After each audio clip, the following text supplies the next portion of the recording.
Speculation exploded online and in collector circles. Some believed it was one of the rumored lost mules, test cars built alongside the Grand Sport but never officially acknowledged. Others claimed it was even stranger, a one-off prototype built in secret by rogue GM engineers, using original molds hidden away for decades.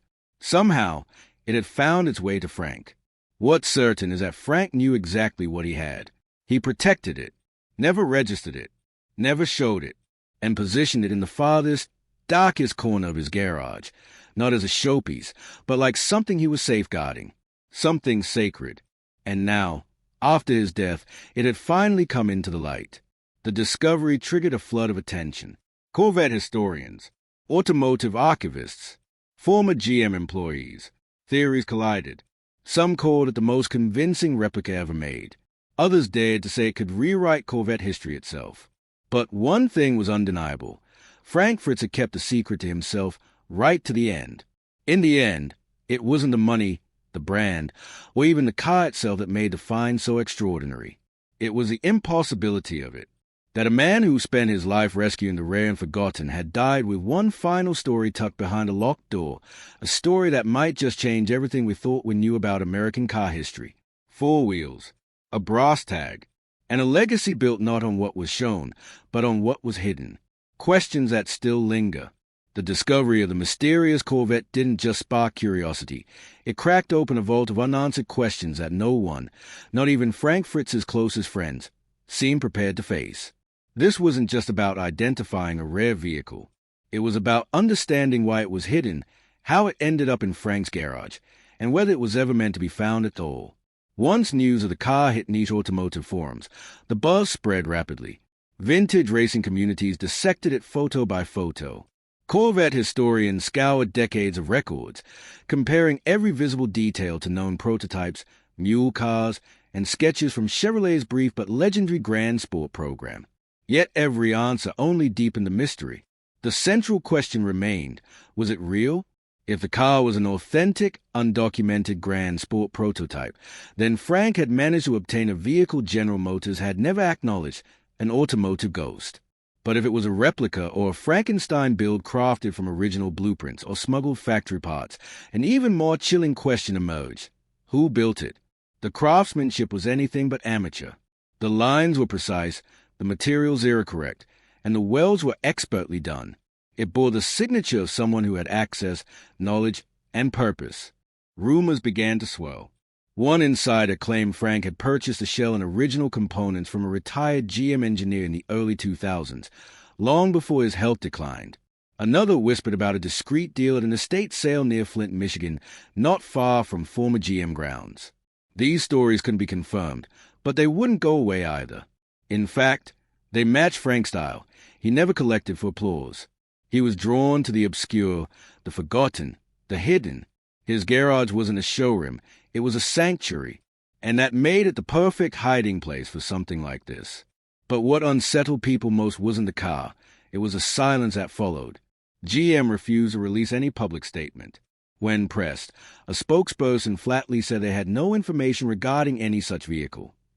Behind the scenes, former engineers and auto insiders speculated that more Grand Sports might have been built than the 5 officially acknowledged. Maybe they were stashed away off the books for testing and quietly scattered when the program was terminated. If Frank's car was one of those, then its existence was a leak in a story that GM had buried for decades. And then there was a note again, I left behind everything there. The more people read it, the more intentional it seemed. A breadcrumb. Maybe Frank wanted this to be found. Maybe he knew exactly what kind of storm would follow, and this was his way of ensuring the chase lived on. Or maybe it was just his last joke, one final twist from a man who built a life around discovering what everyone else missed. As word spread, offers began pouring in. Museums expressed interest. Wealthy collectors made unsolicited offers, some in the 6- and 7-figure range. One international buyer reportedly offered a blank check. Yet, for now, the estate held off. The car remains untouched, trapped in legal limbo, surrounded by a growing circle of experts, skeptics, and lawyers who still can't explain what exactly Frank Fritz left behind, or why. Legacy and silence. No one can agree on exactly what the car is, And Frank Fritz never said a word about it while he was alive. That silence lingers. In every interview he gave, every episode he filmed, there's no mention, no hint, no accidental glance. He kept it hidden not because he was forced to, but because he chose to. Whether it was a lost prototype, a factory ghost, or the greatest automotive hoax in history, the truth remains locked away, just like that garage once was.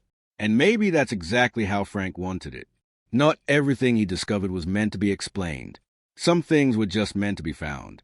Long after the garage was inventoried and the estate proceedings began, the car remained right where it had been uncovered, silent, untouched, and impossible to ignore. Experts came and went, each more fascinated than the last, but none could deliver a definitive answer. Too many variables, too few facts. And Frank wasn't around to fill in the blanks. That's what makes this story different. It isn't just about a rare car. It's about the man who kept it hidden and the mystery he wrapped around it. Frank Fritz never lived like a typical collector. He didn't chase fame or flaunt value. He collected for the thrill of the find, for the quiet, personal satisfaction of knowing he'd rescued something the world had forgotten. This final discovery, whether an undocumented grand sport or one-of-a-kind recreation, embodies everything Frank stood for: mystery, history, and reverence for beauty lost in time. He didn't tell anyone about it, and maybe that was the whole point. Maybe he wasn't waiting for recognition. Maybe he was just content knowing it was safe, waiting for someone with the right eyes to see it. In death, Frank left behind more than cars or antiques. He left behind questions, a message that collecting isn't always about showing off what you found.